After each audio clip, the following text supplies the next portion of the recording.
Renu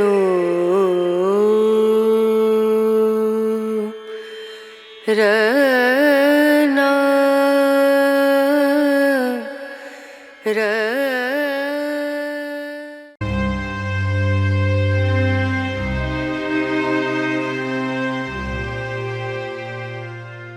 On this occasion I will convey the history of Tutmosis I. The third king of the 18th dynasty was a commoner by birth and a military man by training. We do not know his father's name, but his mother was Semi-Seneb, a rather common name during the Second Intermediate Period and the early 18th dynasty. He had married Ahmose, who may have been a sister of Amenhotep I and daughter of Ahmose I and Queen Ahmose Nefertari, and thus legitimized his rule. However, others have suggested that Ahmose was in fact Tutmosis I's own sister. He may have also served as a co-regent under Amenhotep I, and was most certainly an important military commander under his predecessor. His birth name we are told was Tutmosis, meaning, born of the god Thoth, though this is a Greek version. His actual Egyptian name was Jehutimes I, but he is also sometimes referred to as Thutmose I, or Thutmosis I. His throne name was Akeperkari.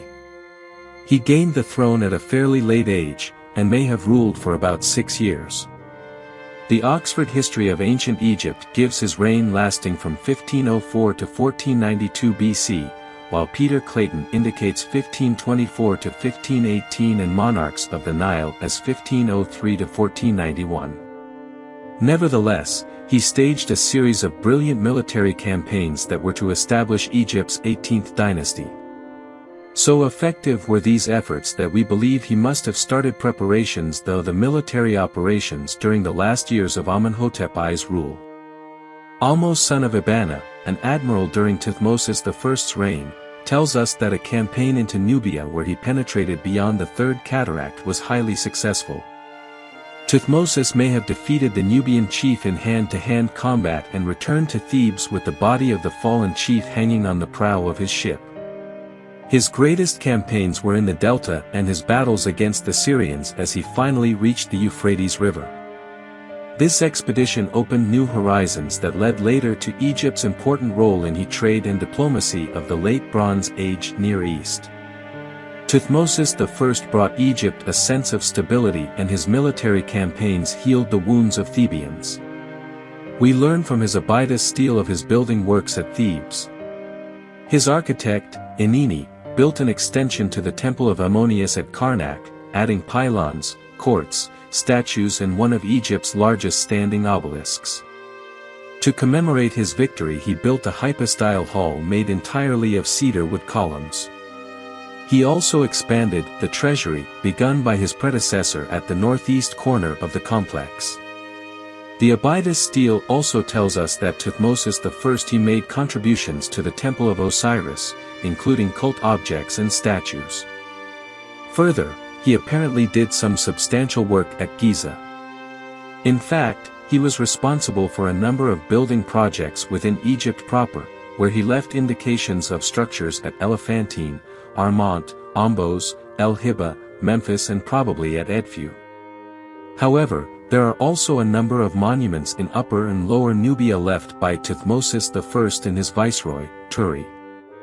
We believe that there are several structures that may date from his reign near Kenisa at the Fourth Cataract and at Napata. Traces of ruins also exist at Semna, Buhan, Anaba, Tsuban and Khazar Ibrim, though most of these were probably small, or additions to earlier buildings. We also find a few votive objects dedicated in his name in the Sinai at the temple of Sarabit el-Khatham. Ahmose bore him 2 sons named Wajmos and Amenmos, but they apparently preceded their father to the grave. So it was by Mutnofret, a minor queen who was the sister of his principal wife, Ahmose, that his heir, Tutmosis I was born. However, his more famous offspring was Queen Hatshepsut, a daughter by Ahmose who would rule after her husband and brother's death. After the death of Ahmose, he probably even took Hatshepsut as his own wife until his death. Ahmose may have also provided him with another daughter by the name of Nefertiti, who is depicted with Tutmosis I and Ahmose I in the temple of Hatshepsut at Deir el-Bahri. We think that Tutmosis I buried in two different tombs in the Valley of the Kings on the west bank at Luxor. It appears that he may have first been buried in KV-20, which may have been intended as a tomb for both him and his daughter, Hatshepsut. It contained two yellow quartzite sarcophagi, one inscribed for him and the other for his daughter, as well as a canopic chest for her. However, when KV-38 was investigated by Victor Loret in 1899, he found a sarcophagus for the king in that tomb as well. It is possible that his grandson, Tutmosis I had his grandfather's body removed from the tomb of his despised stepmother's burial and relocated it to KV-38. However, his remains were found in the cache, with others, at Deir el-Bahri. That's the history that I can convey this time. I hope it's useful. Don't forget to share, like and subscribe.